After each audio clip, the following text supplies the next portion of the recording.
Kami ada seorang customer yang ada 15,000 cash dan dia nanya kami, apa emas fizikal yang dia patut ambil? Jadi, buat sesiapa yang ada 15,000 cash dalam akaun simpanan dan ingin tukarkan dalam bentuk emas, boleh kita nanggar video tu sampai habis.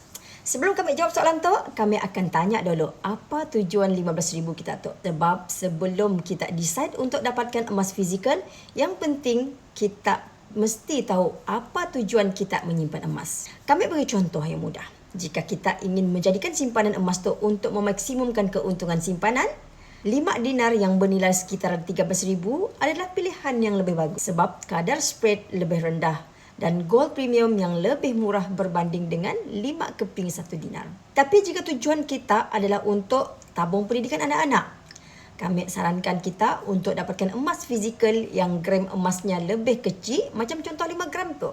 5 yang harganya hari tu sekitar 3,200. Kita boleh dapatkan 4 keping gold bar 5 gram tu sebab kebiasaannya pembiayaan pendidikan anak-anak akan ambil masa bertahun-tahun. Kita boleh jual emas tu dalam jumlah yang kecil bila kita memerlukan duit. Jadi penting untuk kita tahu apa tujuan kita menyimpan emas sebelum kita mulakan simpanan.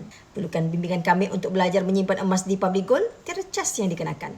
Kita hanya perlu daftar secara percuma minimum RM100 untuk aktifkan akaun simpanan emas kita dan kita sudah memiliki simpanan emas yang pertama. Jadi yang belum ada akaun simpanan emas Public Gold boleh klik link di bio ataupun PM kami untuk kami guide sebaiknya.